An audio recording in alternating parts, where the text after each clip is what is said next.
this monitor, so they probably spent a fortune. Okay, we'll call to order the PrAC meeting for February 22nd, 2018. We'll start with the roll call. Bill Daniels. Sean Dashler. Mike Mitchell. Lisa Novak. Chris Cook. Doug Neely. Karen Mori. Roger Pollard-Tice. Oh, Phil Lewis. Okay. And has everybody had a chance to review the minutes from the last meeting? Yes. Any edits or amendments? No. Okay. Is there a motion to approve the minutes? I move approval is written. I'll second. All in favor? Aye. Any opposed? Abstain. Motion carries.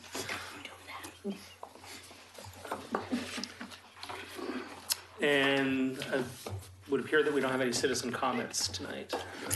There's no citizen. Wow. No citizens. We do not, and Tom sent his condolences that he wasn't able to be here tonight. No presentations. We do not. I do want to let you know that we have the, as one of the PrAC goals, is to increase the community input and support. We have the community communications coordinator, Kristen Brown, is scheduled to come and give a little presentation to PrAC next month. So. Great. Okay, next item is general business, starting with PrAC goals. Document on the agenda is for the 2017 through 19 goals that were adopted. During the last meeting, we had discussed about perhaps updating these to include some recent items that have come up. Doug, for your benefit, we had talked about parks, land banking for parks. And I'm sorry, I have to go back and look at my notes. I can go through the, so the comments that I heard at the last meeting, Chris brought up the Parks and Recreation Master Plan, also the SDC methodology and fee update. Mike brought up also the Parks and Recreation Master Plan and the Trail Master Plan. He also brought up possibly bumping up from other items of importance to PrAC to an actual goal to bump up the off-leash dog areas and the funding for Filbert Run Park. Bill brought up community involvement and input regarding parks and recreation specific to master plans and Atkinson Park, as well as other parks that might have interest in being developed.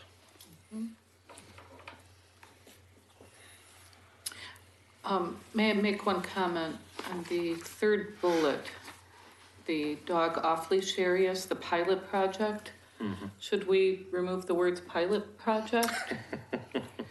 That's a good question. We did at one point had a community questionnaire that we kind of roughly went through, and my apologies for letting that kind of fall off, but looking at maybe setting up a subcommittee of this group that would be interested, I think it would be useful to have an offshoot of this group to kind of work on that and to be able to come back with additional information. So if there are individuals who'd be interested in putting more time into the dog park topic, that's definitely something that I think would be of value to this moving forward. Mm-hmm. I would be interested. Okay. When she's on that point, what goes into the evaluation? Yeah, so I think it's generally been effective. I think information that we probably need to get back is from maintenance staff, specific information around maintaining the dog parks or dog off leash areas. We do have issues with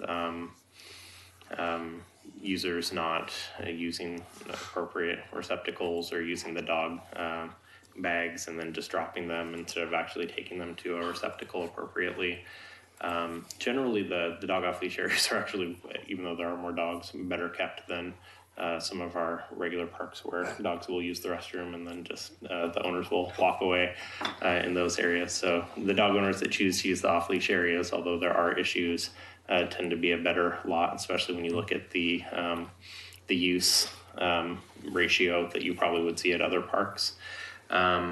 The other piece that we probably need to look at is now that we have, probably looking at a strategy for how to incorporate fenced dog park areas in addition to dog off leash areas, whether or not we continue to maintain 3 dog off leash areas when we start to have dog parks, fenced dog parks.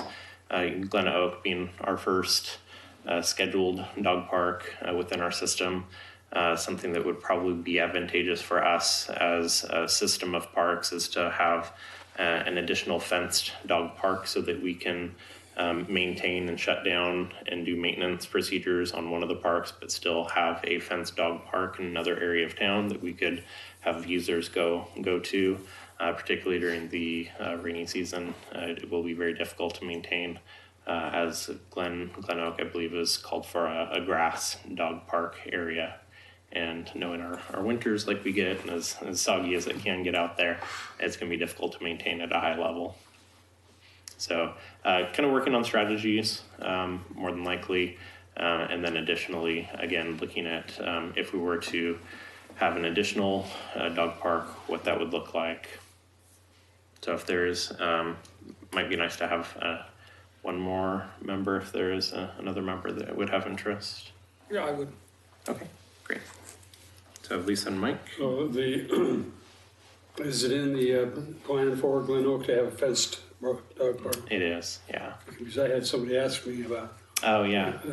whether there would be one. Yeah, so it has a little under an acre fenced dog park, so not quite large enough to, typically you want to have around an acre is the minimum in order to separate. We would probably need a 2 acre in order to have 2 different areas that we could use.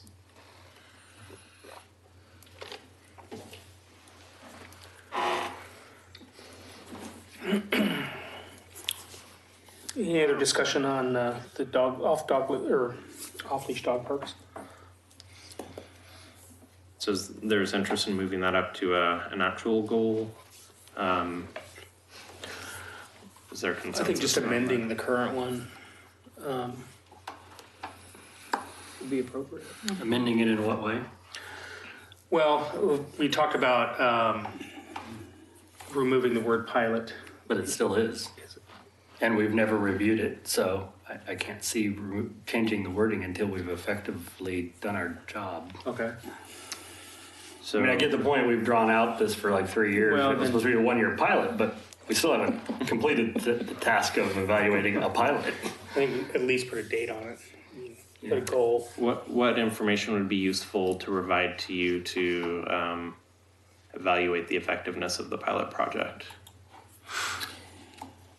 I don't know if there was parameters in place to.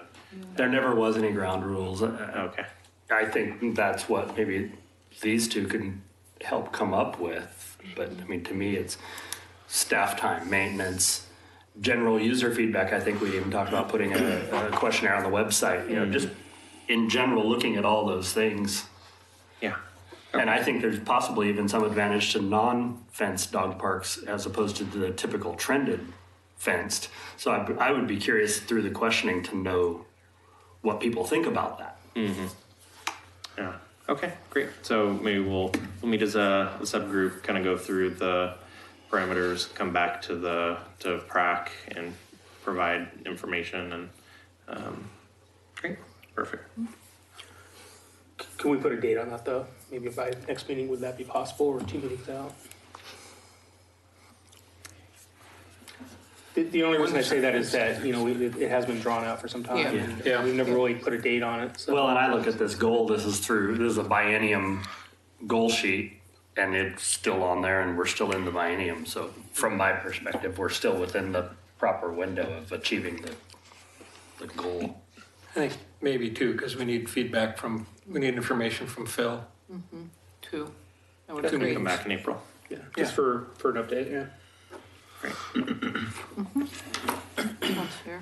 Yep. On the SDC fees, what's the current status of that as far as like a review and? Yeah, so we have met with, I've had basic conversations with the consultant that the city typically uses for SDC methodology. to discuss a framework for how to move forward with the SDC methodology update and fee update. Since we haven't done one since 2000, it is staff going back and evaluating the capital plan and evaluating the work that has happened, the work that hasn't happened on that capital plan. And so any project that has been completed, and then also incorporating any of the ancillary documents that have been updated to the comprehensive plan since the SDC adoption. So looking at the Park Place, South End, Beaver Creek concept plan areas, the Trails master plan, which was updated after the SDC methodology and capital plan. And so we have quite a bit of homework background in order to make sure that we have a firm understanding of which projects are still to be funded within our current planning framework, and then using that as a base point to go back and update the cost estimates for any of the projects that we currently have as open and identified for funding that would be SDC eligible. So with that information, we can go back to the consultant with our updated list of priorities that are SDC eligible, and then start the conversation around methodology. So whether or not we update the methodology, if there are additional projects that are not currently on the list, where that brings us to as far as the cost of the projects, and at that point, the consultant will work with us on identifying. I think it's like a 4 to 6 month time frame. There's some you need to have a public meeting. You need to then do notification, public meetings, allow public comments, and so it's a little bit of a process. Once it is identified, we have not started the internal process as staff as to identifying the capital list and what has occurred. Staff have been focused pretty heavily right now on trying to identify as a commission goal the deferred maintenance backlog projects and what our current deferred maintenance projects are. We also don't have a tracking mechanism as staff for deferred maintenance, and so it's a lot of hand counting of linear feet of things, square feet of things. What's the average condition when we're playgrounds installed? What's the average life cycle of a playground? So a lot of that work is currently happening, and it's taking a lot of staff time. So we have not started the SDCs. That will probably not come into focus until probably summertime, I would imagine. And then at that point, it'll probably be a 6 month to 8 month time frame before we have a stamped approved SDC update if it gets through all of the hurdles. As far as participation from this group, what does that look like? I would imagine that as we go through and identify, there's going to be a lot of refinement work that needs to happen as far as priorities of the community for SDCs and what to use SDCs for. Typically, you have this large list, and you have this large number associated with this large list for the cost of those projects. So what we'll probably need to do is to start looking at and refining, which projects should have SDC eligibility, which projects we think are feasible to include in that we think would be amiable to both the community as a whole and to the commission as the ultimate approving agency for determining what the SDC rate is. Chris? Yeah. Would it be good for PrAC to consider making a standing agenda item update on SDCs once the topic is begun? I think so. I mean, it's Just so we're all Keep it in the front and center forefront. every month. Yeah. No, I would agree. I think it's something that has to happen, and the deferred maintenance thing. I mean, goes hand in hand with SDC fees, right? So kind of the chicken and the egg. You need money to do that work. You need to update the fees at some point, so. Yeah. Even if it's a staff report item or something at the end. Yeah, we can do that. We can add that as a standing item. Do you want to add that as, so SDC's methodology and fee update as a goal number at this point would be 8 On the prac goals, you mean? on the prac goals? Mm-hmm. I think so. That's my opinion anyways, just so that I don't at object. some point we have participation from this group. I don't object. Yeah. Can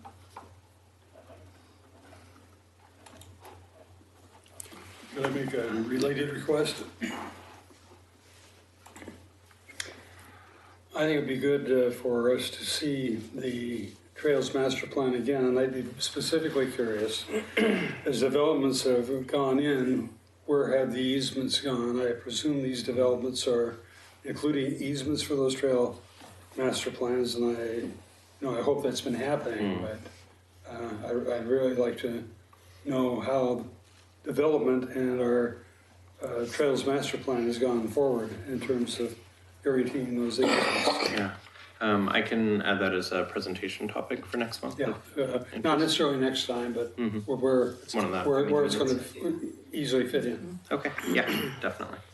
And I will say that one of the concerns, I've had this conversation with planning, one of the concerns of the planning department is that we don't have a refined trails alignment for many of the trails. Specifically the loop trail is the one that is most pressing. With some of the development that has been happening, they're getting basically like wider sidewalks or family friendly routes through neighborhoods as opposed to a full multimodal trail component, off-road trail. And so that's been something that I've been in conversations with planning on, trying to get that kind of tweaked a little bit so that we can, try to come up with a strategy for actually exacting the full off-street trail that was intended with some of those trail developments. Some of the smaller systems of the non-regional trails in the park system, you do end up with more of the kind of sidewalk and safe walking routes as opposed to the multimodal routes. But I think having that conversation, I can bring that forward in the next couple of months.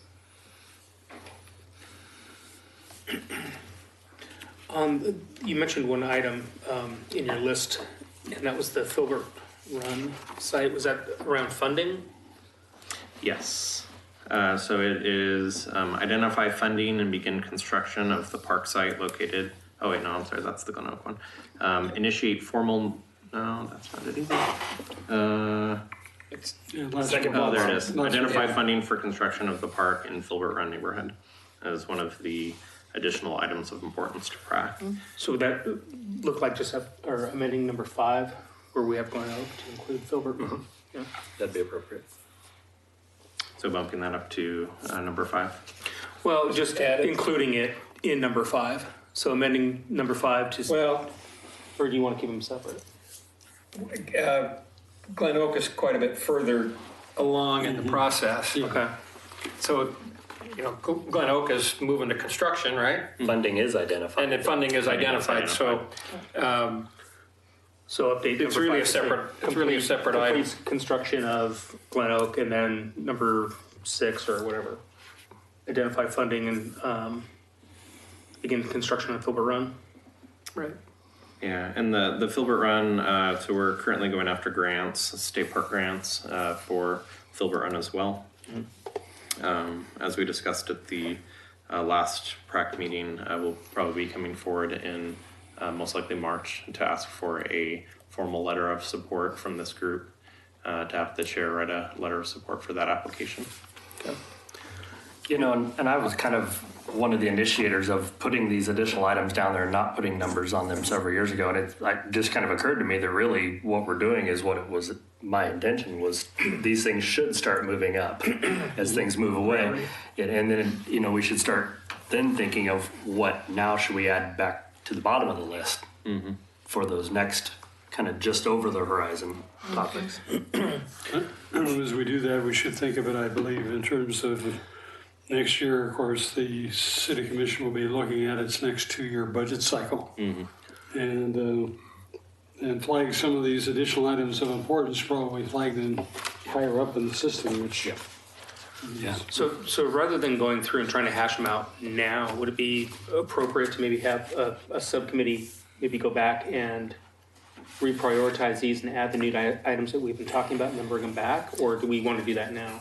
Oh, this is always a very difficult topic that seems to take a lot of time, and we kind of run in circles. I would have no problem with even you, if you wanted to take this, kind of shift it around and email it out to the group. We're not going to vote on it. We're not going to make a decision on it. We may throw some comments back. Yeah. And chances are by the next meeting, it won't take very long to then adopt it and move on. Okay, I can do that. I don't think we need a motion or anything on that, do we? Just No. do some homework on it. Yeah, we can do that. The rest of the agenda is pretty light, so if you'd like to spend a little bit of time on this, that's fine. I assume this would probably take a little bit of time in the agenda, but we can definitely move on as well if Well, that's one thing I okay. did want to talk about before, if we didn't talk about anything else, was the Parks Master Plan. And I know that's a bigger process, and it involves hiring a contractor to get involved. But I do want to start that discussion, and I know it's above and beyond just us, but I think that needs to happen. Yeah, I would agree. The main issue with the Parks and Recreation Master Plan is funding. It's going to be an expensive process, and it'll be a time-consuming process for staff. And so looking at the other major projects that we have on our plate right now, we don't want to have the funding for it or to the staff time to dedicate towards that. Towards the end of this fiscal year, we'll be starting to line that up, and the request going for the budgetary process, which kicks off in December of this year, and will be finalized by commission in the spring, late spring. We'll hopefully have the funding allocated so that we can start the master planning process. So hopefully have kind of the systems in place to be able to hit the ground running once the fiscal year starts in July 1 of 19. So it is definitely a priority. It's the last plan will have been 11 years old by that point, which it was a 5-year plan when it was adopted in 2008. So it's definitely it's time to update that. Chris, if I can, if you kind of throwing out topics, another topic that hasn't occurred in, I believe, 2 years, and it was customary for a while, was that the chair and vice chair would give a presentation to the commission on kind of the status of PrAC, what we're working on, what our trouble points are as well. And I think given kind of the current topics, that might be a very timely thing to do. So I thought I'd throw that out there. Yeah. I'm not sure if other boards are doing it now. I think the last time I did it was about 2 years ago. Doug, you just did a natural resource committee one, right? yeah. Yeah. Okay, so they're still doing it. Okay. Yes. Yeah. Would timing for that, any suggestions on when to bring that forward? I think it's just a big picture thing, but We need to have these goals. we need to have the goals Yeah. wrapped up. But I think some of these, like, that's a good thing to get the master plan and the dire need portion of the topic. Besides Phil talking about it, us talking about it to them, Right. might help motivate that and prep for those budgetary thoughts come December. Right. I'm trying to think my personal schedule. Would May-ish be too late or too far out for that? Okay. No, not at all. I mean, that would There's work no well for me requirement. and being able to speak. Yeah, there's no requirement per se. No, I think it's a good point. And I think our most recent issues with the maintenance site, that topic is behind us. So, and I think Glen Oak is not a topic they're probably focused on. These are more big, long-term things that we can focus on, get prepared for, and then take to them. And I would think that would also be a review of what we've done this last year, as well as where Yeah. we're planning to go. Yeah, and the way I did it last, I think I talked about one of them, like where we're going, and I think Joyce reviewed where we had just come from, or vice versa. And then I think I summarized at the end that was kind of the general order we went through. And it worked well, it was perceived well, and I kind of think they're not used to it from us. They don't see us all that often, so it was beneficial. Well, let me ask, the waterfront master plan, is that a higher priority than the parks master plan? In this biennium, yes. Yeah. Good question. And the main consideration for that is the life cycle replacement of the boat ramp, and needing to get that dialed in before it outlives its useful life cycle. So has the funding been identified for the waterfront master It plan? has, yeah. So it was funding for that was approved through the current budgeting process. So it's funding in place for the 17 to 19 biennium. And we did have conversations about the Parks and Recreation Master Plan as we went through the budgeting process, but with the other additional asks of parks as we went through with the park ops facility, the planning for the Clackamas Park Master Plan, as well as the deferred maintenance needs.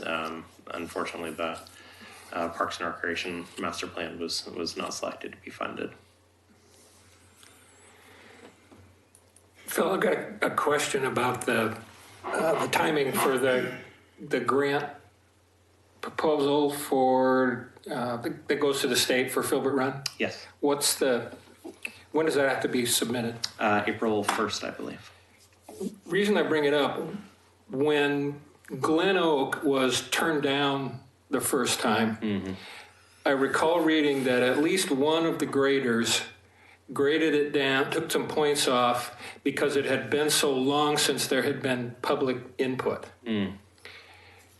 Should we see if we can catch the next neighborhood association meeting in that neighborhood Yeah. and get that on their agenda and say, you know, here's what we're doing, here's what the plan that we have so far looks like. Is everybody still in the same boat? So when you go to write that grant proposal, you can say, we just revisited with the neighborhood association and everybody's good. That'd be a good idea. If there's time. I don't know how their meeting timing works, but Yeah, just a suggestion. Yeah, I can line that up. Because I know we got clobbered for that. Yeah, and we've been when we did the parks cleanup event some months ago now at Filbert Run, got lots of good pictures, and have all the volunteer hours that were dedicated on that day. Tom O'Brien's been and Marguerite have been good at coordinating with us on tracking some of those things and tracking the historical neighborhood involvement aspects of that park. So I think we'll go into the neighborhood association again and giving the presentation and talking about all of the good work that's been happening and the needs of the community. I think that'll be good to get that lined up as well. Great, thanks.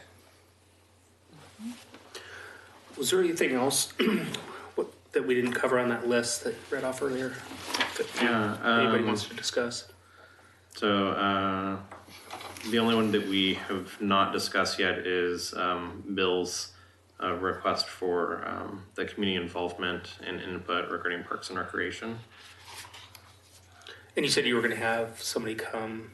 Yeah, Or is so that right? Kristen Brown, who's the new, she's the city's community communications coordinator, will be coming to the next meeting. She's been setting up conversations with staff to talk about priorities and how to interact with the public more and how to relay our messaging. And so I think it'll be good for her to provide some information to you as a group, and also for you to provide information to her as far as our goals and things that we're want to focus on moving forward, particularly as it involves the communications piece. Okay. So what I've committed to do personally is I'll take the list that Phil has and make an attempt to update the current goal sheet and then email it out to the group for feedback. And maybe not the next meeting or probably the one after that, we'll come back and take a look at it. Okay. And I'm out of the office tomorrow, but I can send you all of my notes and everything first thing next week. Yeah, that's fine. Okay. And Chris, also in the past, we've done like a 20-minute work session ahead of time. If things go south through the emails, that I think that would be a good approach when we come back together, is have, you know, like a 6:30, 6:40 start time with an early work session just to nail it down. Okay, perfect.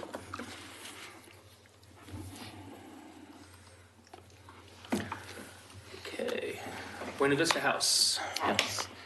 So Buena Vista House, we have a consultant on board.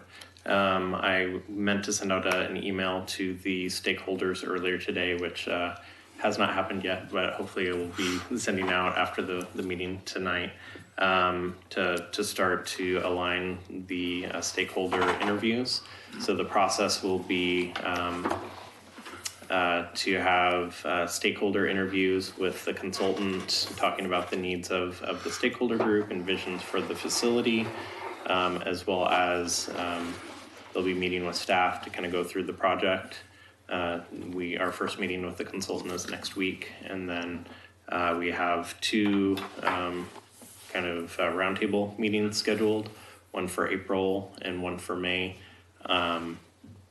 One for March, one for April, with the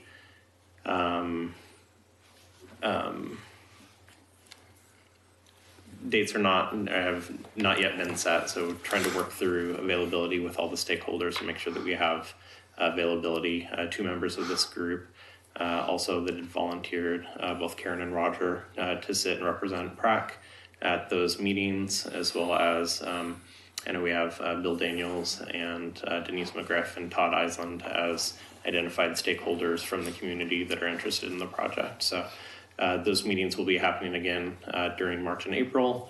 The idea is to come back to PRAC in the end of April, and then to go to commission in May with information on kind of where the conversations went, what the approach is moving forward, and to hopefully have some direction from, hopefully we'll come to consensus as a group, but then if not, to provide that information as well to the commission to allow them to make a decision. So so more information to come on the beginning steps of that process. There's a group from the various historical groups that are getting together, planning a series of events for the 175th anniversary, which this is, of the first wagon trains coming into Oregon City. They're going to have Heritage Day event like they did last year, which was very successful. Can the Ermitinger House be available for that as it was last year? Yes. Okay, so Yeah. that's on the plans. Yes. Yeah. So the Ermitinger House is right now still in flux. We did have a conversation with Rocky Smith, who is representing the Friends group, and let the city know that he didn't believe that the Friends group was positioned to be able to have the capacity to operate the house as they had previously wanted to. But they were still very interested in partnering and trying to do events, specifically the Heritage Days event that went really well last year. So the city is positioned to be able to open the home on that day specifically, and we're trying to work out a contingency plan for how the city would be able to open up the home to the public on a limited basis, utilizing staff and volunteers. And so without having a dedicated Friends group to take on the majority of the operating of the house, we would probably have to hire a staff person to do some of the coordinating. And so Rocky was to go back to his group, relay information that we had at our meeting, and then come back and confirm with us. So I still am needing to connect with him before moving forward with the definitive, the city's moving forward without the support of them operating. But we're moving in that direction and hoping to be open for summer. Our intent would be to either just before the Heritage Days event or just after the Heritage Days event to be able to open on a limited basis with the city operating.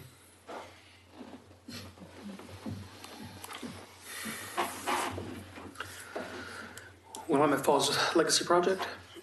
Yeah, so this is a standing update. Not a lot of information to share at this meeting. We did pass the master plan was adopted by commission. So thank you for your support as a group as we've gone through that process. And I know it's a goal of PRAC to continue to move that conversation forward.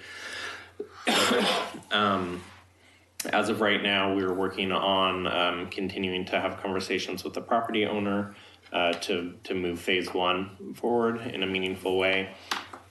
He has some concerns as it relates to phase 1, and we're trying to make sure that he's comfortable with the process and moving forward. So not a lot of information to share, but when I have, I'll definitely bring it forward for you.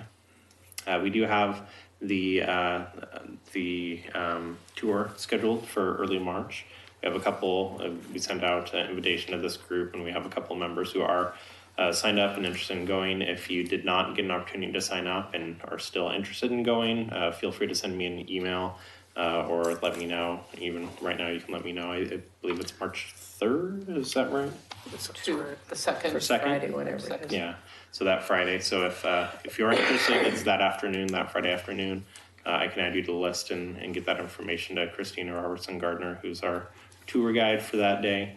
So yeah, definitely let me know. Should be a good time. What time is it, Phil? It's in the afternoon. I believe it's either 1 or 2 o'clock start, and it's a 2-hour commitment. Can you go ahead and sign me up for that? Yeah, definitely. We'll pray for a sunny day for you. No snow. When we went last year and did that, the river was almost at flood stage, and I'd been on the tour multiple times before, and it was night and day different. Just the energy level, which was neat to see kind of how different one tour to the next could be. Yeah, it's the second at 2 o'clock. Okay. So you'll receive a follow-up confirmation email from her. There's a waiver and some directions on how to pull into the parking lot, which have changed. So for those of you that have gone before and didn't look at the little schematic, make sure you definitely look at that. Perfect. Okay, Ermitinger House. Yes, so Ermitinger House, as we discussed, currently in conversations with the Friends Group to work in a support capacity for the house with, looking at some point moving the operations of the house to a nonprofit, whether it's the Friends Group in its current form or a new organization that might be able to support the house in a meaningful way. The end goal has always been to have the house in a position to be able to turn over to the National Park Service as part of the McLaughlin House piece of the Fort Vancouver National Park Service properties. So that is a long-term goal. More than likely, that's probably at least a decade out, I would imagine, given the current information that we've been receiving from the National Park Service. So, but anyway, to get the house in position to be able to do that, we have quite a few furniture pieces. We're right now working on interpretive displays. We have kind of the framework in place for that and are getting bids currently so that we can hopefully have those in place by the June event. And we're excited about that moving forward. Glen Oak Park. So Glen Oak Park, not a lot of movement on this, which it is getting a little close on this, honestly. So getting on board for the RFP for the architectural contract in order to put that the design work in process. Not a lot of other information to share. Additionally, I know that we have a subcommittee set up to name the park, and I keep meaning to send out an email, and that keeps not happening. So as maybe I will connect with both Mike and Sean, who I believe are the representatives for that group, we'll maybe coordinate and get on page for a meeting at some point in the next couple of weeks so that we can start that process. I have a question about it. I drove by it the other day and noticed a lot of land clearing though. Can you kind of touch on that? Yeah, so we're setting the stage for that, kind of opening the park up a little bit more, trying to save some money, hopefully, on the project, being able to do the clearing work that we know we can do, particularly during this time of the year. Before we start the mowing season, it's a little easier to get out and do some of those projects when we're not clearing sidewalks from snow removal, that kind of thing. But so they have been out, done a lot of the clearing, starting to clean it up a little bit, and hopefully once we have, they're hoping to do some additional spraying as well once they get it kind of cut back, so that by the time they break ground next year, that there'll be kind of a clean palette, as it were, as much as possible. Well, it looks really good. I think it gives you an idea of the scope, and you couldn't see that before because of the overgrowth. Yeah. And so to me, even some people in the neighborhood were talking, I think it's building excitement. So Oh, good. I mentioned it once before, I would encourage you to possibly put up a sign Yeah. like they did at Wesley Lynn, the future site with the diagram of the master plan, something like that, so people kind of can follow it. Yeah, and Just don't think it's houses going in or something like that. Right. You might say we don't want to have that conversation. And we have had those conversations internally as well, and I know that that's been brought up as from PRAC. Probably waiting until after we have a name chosen before putting that up, but probably could put something up beforehand as well, and just a new park to be. Yeah, I was going to say, I don't remember, did Wesley Lynn say Wesley Lynn on that? Those two signs at each end of that street back then? I don't remember. I don't think it did. I don't think so. Yeah. Either Okay. way, Yeah. but No, that's great. What does More the than naming same. process look like again? How does that work? what is the what The process? naming process. Well, we have a whole procedure, but The naming policy is two representatives of PRAC, yeah. the CIC staff liaison, which is currently Christina Robertson Gardner from planning, and the parks director are on the subcommittee for naming of properties. And then it would come back to this group to discuss the recommendations of that group and make a recommendation to move forward to city commission. Do you solicit public comment as far as like ideas and things like that? And I think that would be as part of the subcommittee grouping, is determining if we should do a public vote or if we should, what that looks like. And I'm sure that the members of this group that are on that subcommittee would be happy to hear. So how The would reason I it, ask that is maybe that's part of the sign or something if you want, some kind of input. Yeah. Is the neighborhood association have a role in that naming? In the naming, it's not within the policy, but we can, as 'Cause I a believe that- subcommittee group, we I can believe definitely that talk. bit us not too long ago on a name. not having the neighborhood association involved. Yeah. And I'm in that neighborhood association, Yeah. and we're not quite as militant. Sounds negative. Let's see. Not quite as Particular? as that other neighborhood association. But I think that the neighborhood association would still like to have some involvement in it. Yeah. I think it's a great thing to maybe send an invite to them. I would appreciate that input. And to your point, I've given some thought. Wesley Lynn was a contest, right? so I have given some thought to those things and figured I would kind of throw some of those things out on the table. But it's great. I mean, in particular, the history of Wesley Lynn, I mean, that was an awesome yeah. decision. And I wasn't involved in the naming, were Right. you? Yes. Okay. We chose that. I mean, that, as you said, and in fact, whoever it was that suggested that, there was some sort of prize too for whoever submits the name that actually is the winner of the naming of the park. And so the incentives are there for even children to participate. And you want all the ideas you can, of course. And then again, it comes down to the committee of evaluating which ones make the most sense. And of course, that goes for Filbert Run as well as we're moving forward. I don't know if you're talking about Milton or Active, but referring to Filbert Run, I mean, the West Leyland Hazel Grove Neighborhood Association. They couldn't identify a chair or vice chair, so it's under the South End Neighborhood Association as a combined neighborhood association now. But I think we should seek input from them as well on the process. Are we doing? I don't know if you're comparing. What's our scope? I'm sorry, scope for, The naming. Are we doing one at a time, or are we doing both? I think it probably one at a time. Okay, that's what I thought. Glen Oak probably first. Yeah. Okay. Yeah. And we can definitely, as at any point, if you'd like to have a subcommittee put together for Filbert Run, we can do that as well. Yeah. But yeah, probably having a separate.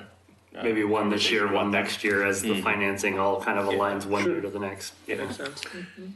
I would think that Glen Oaks might be one of the suggestions. Could be. Kind of like it. Yeah. Any other comments on Glen Oak? It's been a hot topic. Not just this meeting. It was longer than you thought, huh? No, not really. Just right. Other general business. Anything? Anyone? Okay. Member reports. We'll start with Bill. I can report that the neighborhood association, McLaughlin Neighborhood Association, is quite interested, and we've been working with Phil Lewis and John Lewis both on the property along the McLaughlin Promenade, in conjunction with the idea that there's going to be a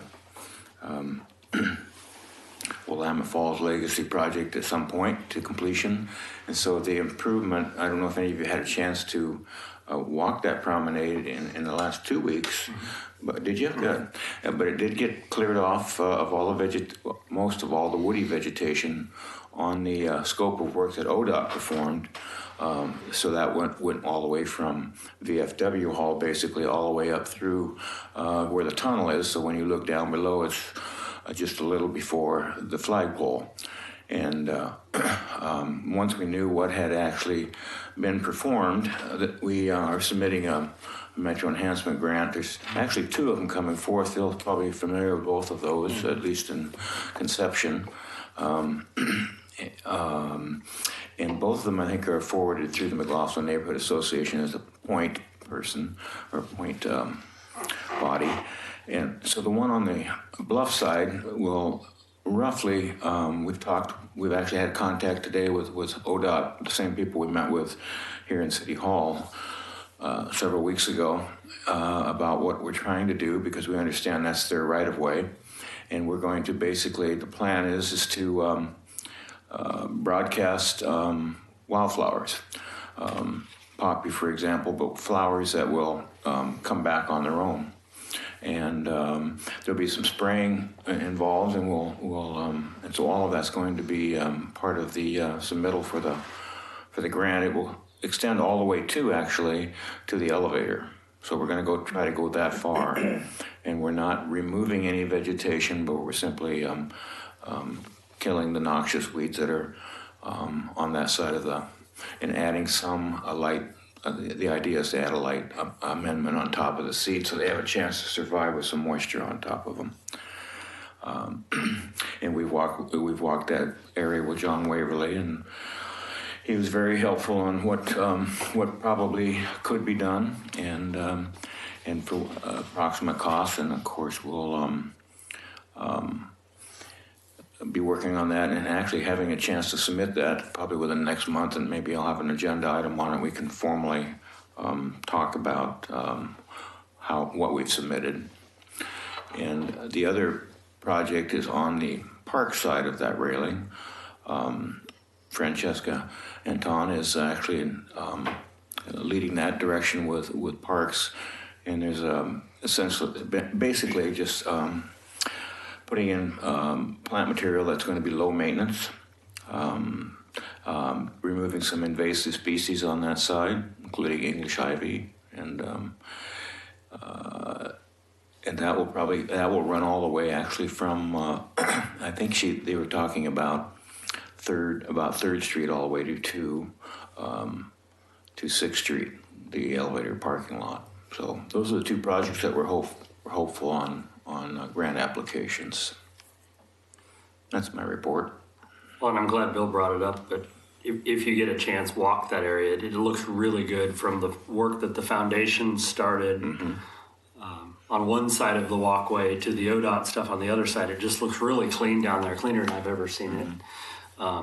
And the bulk of my report pertains to the daddy-daughter dance. I attended that a couple weeks ago. Chris was there. Melissa was the coordinator this year, so it was a staff change. But if I hadn't been told that there was a staff change, I would not have known. So that's a real outstanding point I want to make, that they turned over well. The new leadership just carried on the torch. The event was a huge success. She even reached out afterwards about things to how could we improve it, and I thought that was great. On one point, she's soliciting advice on what they could do differently. I felt really bad when I couldn't come up with anything to do differently.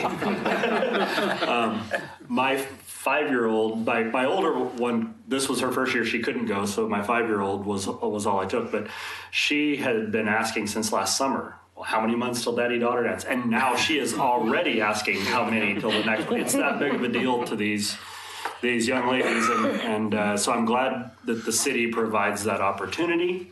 I hope they continue to do that. The facility is outstanding. The price is right. The food was good. The time is right. They fixed the thing several years ago for the long lines on the balloons. I had no idea until this year that in the past, Kathy was the photographer, and Kathy would take these group photos, and the line was always very short. So I just discounted how quickly at the end of the event I would get this nice portrait of my daughters and myself. Kathy would take the pictures and go all the way up to Walgreens, print them out, and come all the way back while the event is still going. I had no idea. Yet, oh, by the way, she's coordinating the entire event. And so this year they had a professional photographer there, and it eased some of that load. And I don't know what the additional cost was, but I hope it was small in the big picture of things, and the event was outstanding. Yeah, thank you. And so pass on to Melissa. Well done. I will. I don't think I have anything. Surprising as that is. It's like me. Well, I've been visiting parks, Waterboard Park, pulling ivy on behalf of the foundation, so that's going well. We've made great strides. Also, Clackamas Park. I spent a good portion of last Saturday there. A couple of disappointing things that I've noticed in our parks in general, but specifically at Clackamas and Waterboard, is broken glass. And so I don't know how that can be solved. Just a disappointing thing to see.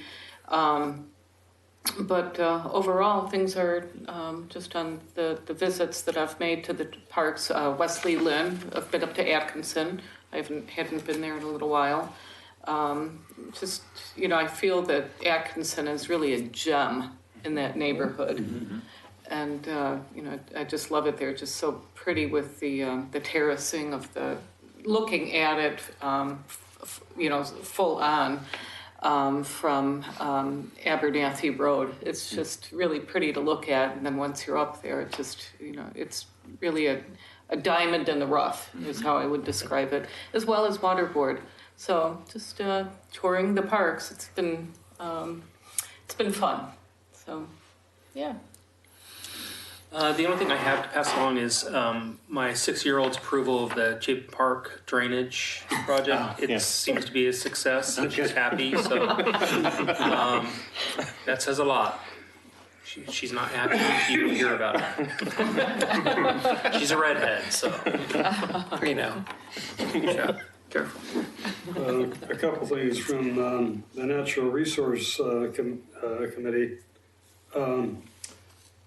We're exploring the possibility of having the General Water Board Park area plus surrounding areas declared as a significant geological area. Communicated with some of you know of Scott Burns. He was the previous department head of the geology at Portland State University. Been very active in the area, including Newell Creek, and he suggested working with the Department of Geology and Mineral Industries, Dogami, and I've been talking to staff and they've suggested to me to perhaps include it in terms of tourism development and places to visit. So that's one thing we're going to be exploring. We're having the Greater Oregon City Watershed Council. Where the coordinator and I are meeting with Jonathan Waverly and a business that actually is involved in landscaping and control of invasives at Abernathy Creek Park. We've had real problems getting things started there because of the invasives that go in, and when we remove one, another comes in to work on it this year, and then going for plantings next year. We purchased 40 Douglas firs to go into that site in the fall. The Natural Resource Committee has also, if you've been observant going through the cities, you will see streams signing on. And actually on 11 different streams, one other is going up. One is misnamed. Well, there's a stream that goes by Abernathy Chapel and then goes into the stormwater sewer area across from Spicer's. We got signage on that, and unfortunately it was called Abernathy Creek. We know why that happened, but that was a mistake. We were planning to have 3 signs on Abernathy Creek. We only went for 2, but we wrote up signage for the names of them on 3, and we are going to put up a 3rd. We're going to get, and this is tremendous cooperation with Public Works. They've installed the signage without charge and so forth, and they've done a great job. But there's 11 streams so far, and will be one more coming up. And there's also one going into the county. And I think that's it. Okay. I actually had some fun, and I shared a little bit with Phil. I managed to, there's a scrapbook of the Buena Vista Civic Club at the Museum of the Oregon Territory. So I went down 2 weeks ago and scanned it so I could actually read through everything at home. I've answered one question that I've been asked hundreds of times. Why is it called Buena Vista? The area, the other side of 14th, used to be nicknamed Kansas City.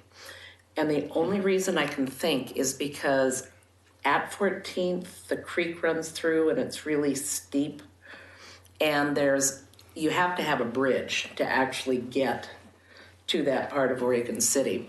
So I think somebody maybe thought the Mississippi was dividing us or something. I don't know, but I had seen frequent references to Kansas City and had figured out it was kind of that part of town.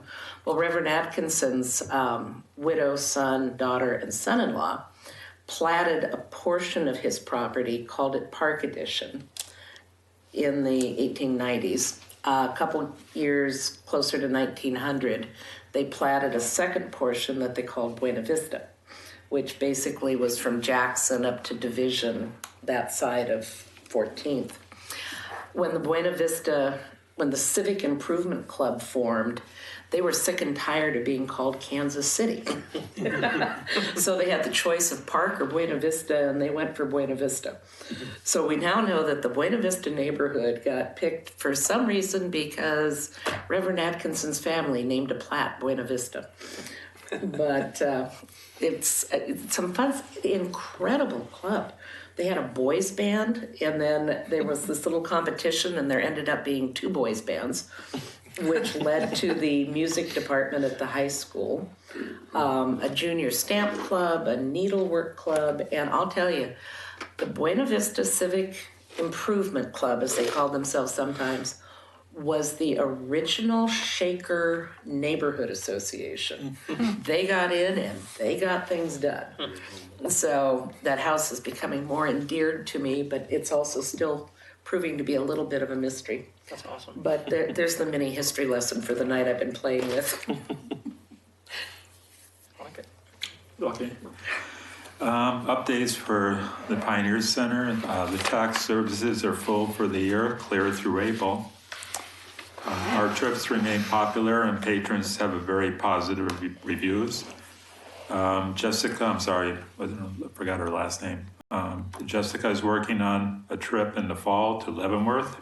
This is a self-managed trip with volunteer leader. We've been down 1 bus driver and are in the process of hiring another driver. The requirements are about 2 months for a new driver to be hired due to the long time for criminal background checks through the county. Our spring closure will be March 26th through the 30th. We'll be cleaning, painting the kitchen, touch-up painting around the building, window cleaning, and staff training. As far as the Oregon City Parks Foundation, our meeting is next Tuesday, February 27th, downstairs in the wagon room. Meeting starts at 6 p.m. and all are welcome. Dee was threatening to come here tonight and give a small talk. Offering. I'm sorry. That was meant in a really nice way.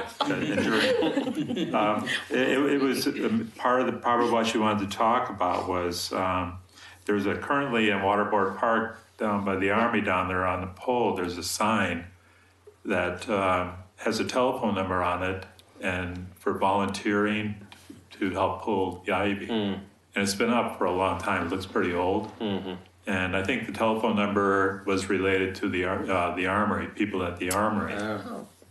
And we were wondering if we could somehow get a sign up there to replace that one, a little bit newer looking. I think the foundation would be willing to pop some money for it if we could get a sign like Doug gets.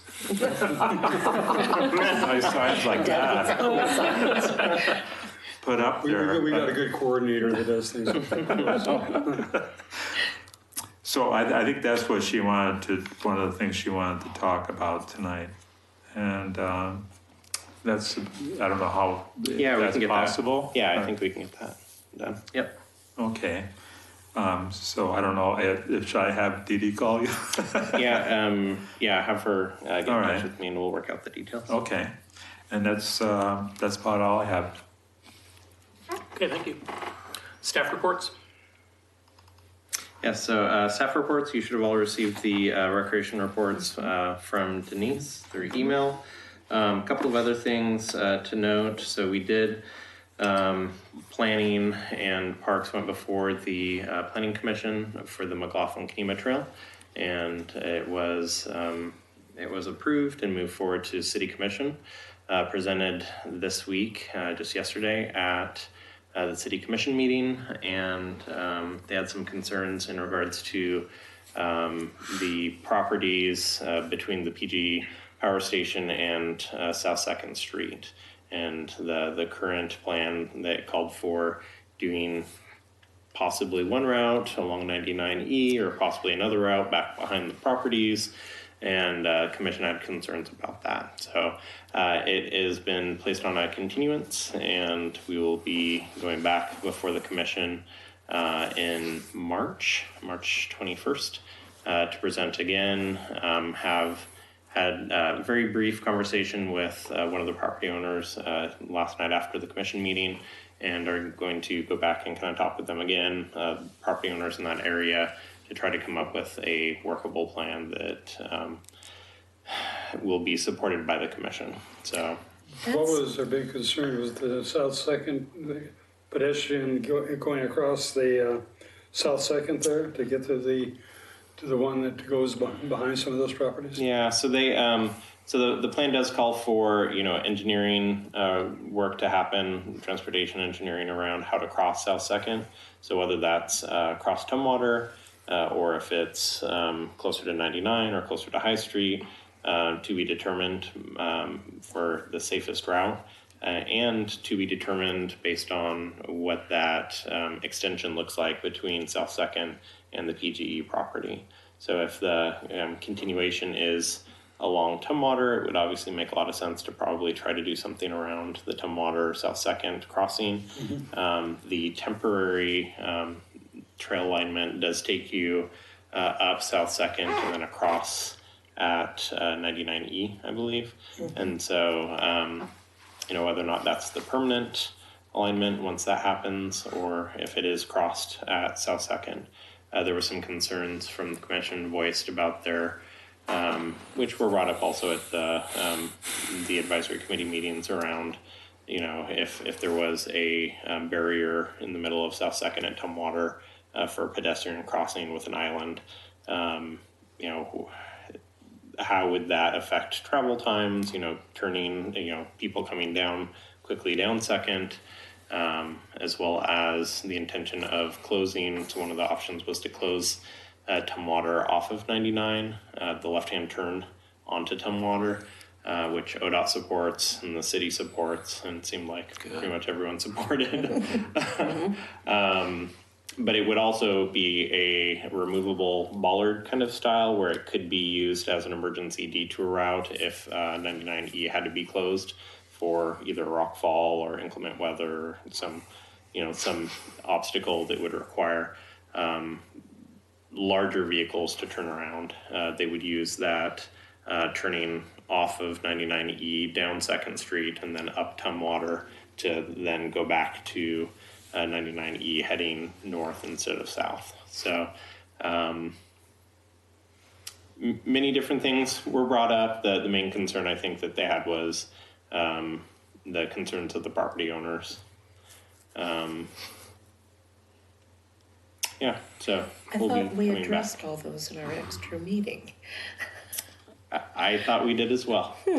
So we will. Okay, I need to watch the meeting.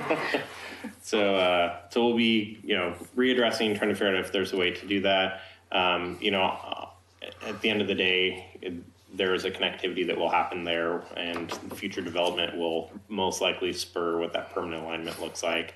And if it's along 99 instead of along Tumwater or back behind those businesses, it'll be done in a thoughtful way, I'm sure. So getting the commission's approval on that and adding it to the transportation plans and the Parks and Recreation Master Plan and Trail Master Plan as an addendum will give us leverage to go after future grants and to be able to make sure that that is a connection that happens when development does occur later on. So many positives as well as things to work on. Phil? Yes. I listened to that last night, and it sounded to me like there was some concern because the commission was being asked to approve a master plan that had a lot of options in it. And they weren't too excited about signing off on a master plan that didn't say, this is the alignment. This is how to do it. Yeah. They didn't like, you know, that there were still several options in the plan and they were being asked to sign off on that. Yeah, thank you for bringing that up. So hopefully we'll be able to give a little bit more clarity. Another piece that I spoke briefly with a couple of you before the meeting tonight, there were concerns previously in regards to property acquisition strategies and making sure that the Parks and Recreation Advisory Committee was looped in when we had those conversations. As you might remember in previous conversations, typically that's something that happens in executive session when you have, acquisition conversations in regards to public acquisition. And so I did have conversations with the city attorney in regards to how to incorporate this group into those conversations and those meetings, knowing that we have executive session. So still to be determined as we move forward. As I made a commitment to this group, is that we would have a strategy in place once we move forward with future acquisitions on whether we incorporate certain members of this group that have been identified as kind of a land use chair, type position for Parks and Recreation, and working with the City Commission when we have those executive meetings. The rub is once we have executive meetings, you can't have conversations outside of the executive sessions.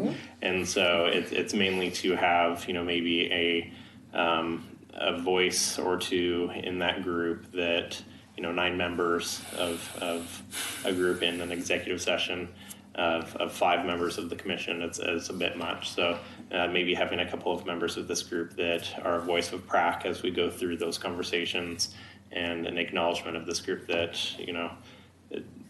our perspective is being voiced in those conversations, whether or not we have a full understanding during that time frame. Eventually, as we lead into conversations, there might be a conversation around, it's our, we know that we have park deficient areas. It's our priority as a committee to acquire property in this area first, or this area first, and then utilizing the identified representatives in those executive sessions, so that conversation is had during the executive session time. So I'm trying to work through what that looks like, and would be happy to have hear further conversations in regards to that. If you have questions or concerns or ideas of how to make that happen, I'd be open to having those conversations. On property acquisitions too, I need to commend park staff. The house and the yard next to the cemetery entrance are beautiful. Oh, good. That was a very overgrown yard, and it's quite nice now too. It looks much nicer going into the cemetery. Thank you. Yeah, John and his crew put a lot of hours into that. They did And good. we have a new tenant moving in tomorrow, so Good. yes. I had a question about park acquisitions, and is that trail, the connectivity you're talking about with that difficult area, whether it's going to be along 9090 or whether it's going to be behind through that area where those, I picture a fair amount of houses, or maybe not so many. I've never walked in that area behind where it's a possible option. Is that what you had just talked about? Is that something that is one of the possibilities, procuring property if we were going to put a trail through that area? And is that STC, is it park property that we'd be using to improve that trail if we were acquiring? Yeah, so the currently they're privately held. The deciding factor would be once redevelopment occurs. Most of the lots in there are mixed use development. There are a couple of residential lots as well. So it could be a combination of property owners wanting to propose a development. So instead of a lot of parking, they're wanting to put in, a mixed-use retail condominium development, which would allow us to exact right-of-way to be used for the trail development through the development strategy.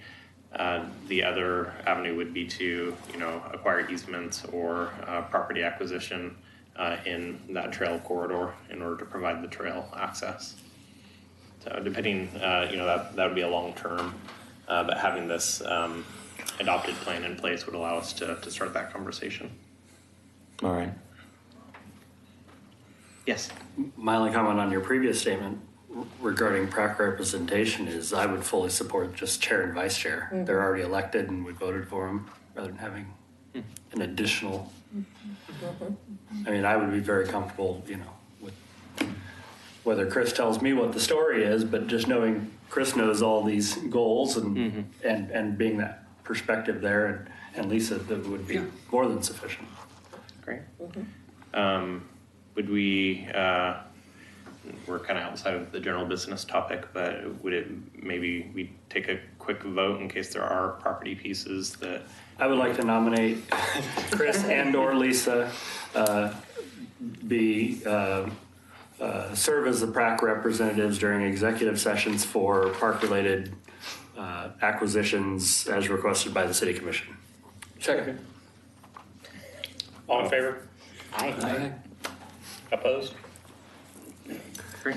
And so officially second, I heard two voices, so I just want to make sure I got the right voices.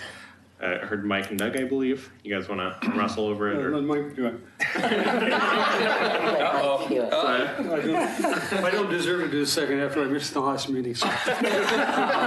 So Sean first, Mike second, and passing 8-0. Great. Thank you, I appreciate that. A couple of other quick things. Ladderette Park, we are continuing to have conversations with that core team. The National Park Service has been working with us on redeveloping the conceptual plan based on conversations that we've had with them. Some concerns, as I've noted in the previous meeting, is the ADA access to that upper portion. And so trying to work out a plan where we would have the appropriate amount of funds to provide the ADA access through the grant, and looking at additional funding opportunities to provide an appropriate phase one, which everyone could use. So they are planning on probably having a revised conceptual layout of the property, which will look pretty similar to the ones that you've seen before by the end of the month. They do have a McLaughlin Neighborhood Association meeting scheduled in early March that they want to get that out to, and then I'll be able to provide at our next meeting as well that updated conceptual plan, which will have the again the basketball courts and things on the lower section, the nature play elements in the upper section, but the main difference is just showing an ADA access route through the property.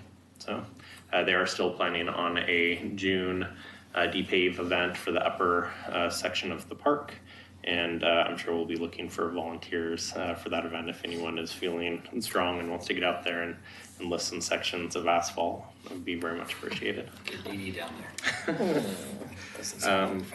The last item that I wanted to talk about was the Waterboard Park viewpoint.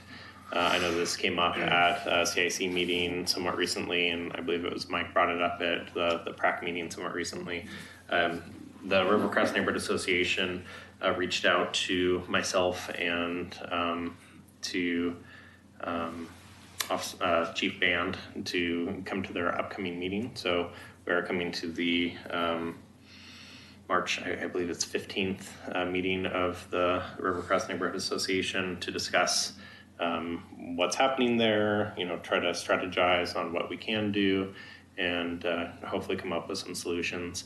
The city has purchased some cameras, CCTV cameras, to install at a couple of our parks, and are working with a contractor to try to get those installed. The parks that were identified previously were Waterboard Park, Johnstone Park, Clackamas, and Wesley Lynn as the 4 park locations that were identified to install the cameras. We only have 4 purchased, and I have had a conversation with John Waverly about maybe we reallocate from one of the other parks on this phase towards Waterboard Park so that we have multiple angles, and that we then backfill in the current budget cycle to acquire an additional camera or 2 for the other parks that had been identified previously. So working on that. We don't currently have electricity identified at that location, so I have to do some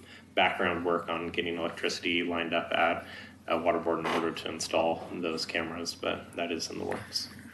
Mike Day's going to be there too.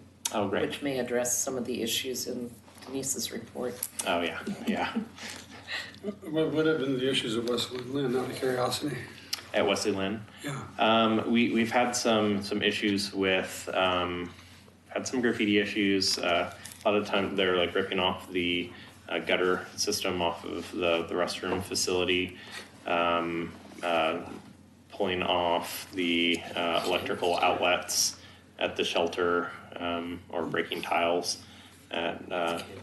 Mostly, kid kind of Yeah, things. yeah. As It looks like opposed you've had to- some people drive through Neighbor the kids. fields a Yeah. couple times. Yeah, we have had. Yeah, that was most recently. Yeah, we had somebody drive through the back end and do cookies in the middle of the fields, which is troublesome for park staff to clean up afterwards. So On that topic, in general, and you too, because you were involved in this along, is there a rule of thumb as to success or failure whether the park is lit or not lit? For example, Wesley Lynn is, for the majority, not lit. No. yeah, But other parks, I believe John Storm is probably completely lit. Because the roadway is lit and the majority of it's really along the roadway. So is there even anecdotal opinions? Eyes on a park is always better than being dark, I would say. Whether it's the return on investment, if it's substantial, I couldn't necessarily tell you. I know that Atkinson Park gets tagged frequently, and it's pretty well lit compared to other parks, specifically in the area where they're tagging. It just doesn't have a lot of eyes on it, and I think that's part of it as well, is making it's the deeper into the central point of a park, the easier it is to not have eyes and ears on what you're doing.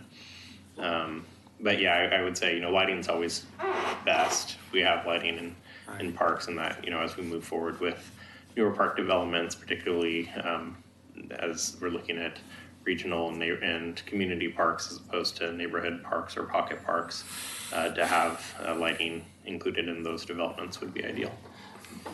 The follow-on to that, Wesley Lynn never had it for the majority of it, and when I lived there and could look out there, I couldn't look at anything.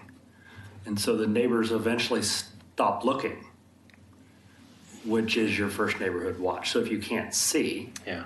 and then the other heartburn in that neighborhood, and I've brought it up here many times, is that the park hours this time of year and in December at 6 and 7 o'clock, when multiple cars show up and then the people disappear, it's legal. They're allowed in there. So again, do I become that neurotic person that watches out my back window into the darkness, looking at the flicker, knowing I can't really call because they're not doing anything wrong? So I just kind of throw that out there, that maybe there's some other strategies that can give law enforcement, which has usually turned down this topic, some more avenues. And if nothing else, it gives the neighborhood another avenue. Yeah. So, maybe food for thought for a future. Yeah. And I don't know what the lighting plan is at Glen Oak. I don't remember. I don't recall either. I don't recall that topic at all, so Yeah. maybe there isn't any. I don't think it was addressed. Maybe that's something that we should, if we can, look at before construction, Yeah. to run through there. Because Wesley Lynn would probably only take 3 or 4 streetlights through that pathway to cast enough where you're going to see people walking and not light pollute. Yeah. I know that was one of the major concerns with Atkinson Park as well, is lighting and as, Dim. Yeah. so and maybe that's a larger conversation around capital investments in the parks and trying to look at lighting as a whole. I think when we start talking about master planning our parks, that's certainly an item that needs to be addressed individual parks. Yeah. Okay. Thank you. That's all I had for staff reports. Future agenda items, I know we talked about putting the SDC funds on as a standing item for the future. Was there anything else? I've got a couple. Okay. And more questions to be answered than overall agenda items. One, haven't heard anything for quite a few months on the status of phase 1 construction of the Newell Creek facility by Metro. We don't need them to come necessarily, but maybe if you could, give a couple minutes, here's Yeah. what it looks like their construction. The second thing, last month, Mike brought up not Mike, Rocky Smith, I believe it was, brought up the topic about 16th and the vet clinic. Jim Nacita, Or Jim Nacita, okay, sorry. ex-commissioner. Rocky was in the crowd show, wasn't he?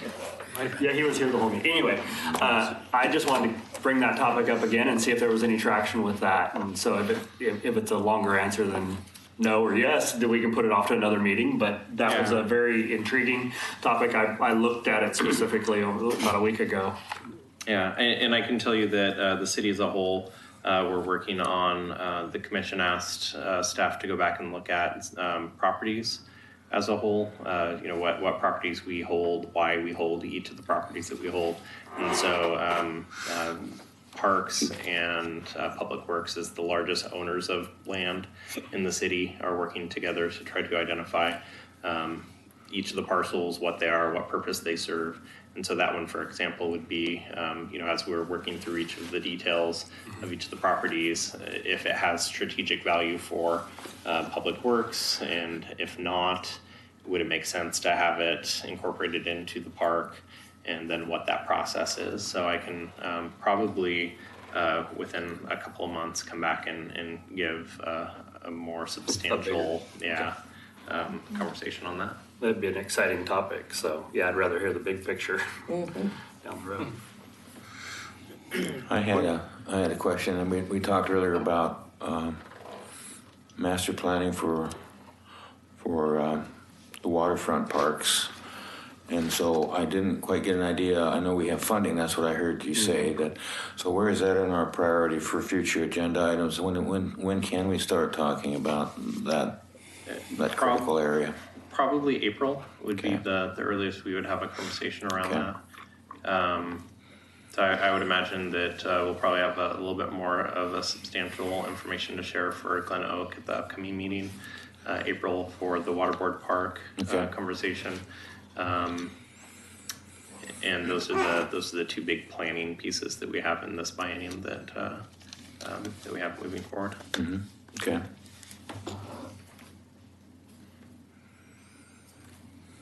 Any other items? All right. Next meeting is March 22nd. And I guess we can Is adjourn. that spring break, and is that a problem? Looks like there's some salad in the back. The week after spring break, or the week before spring break. Spring break is No, they told me this 2 days was a before. quick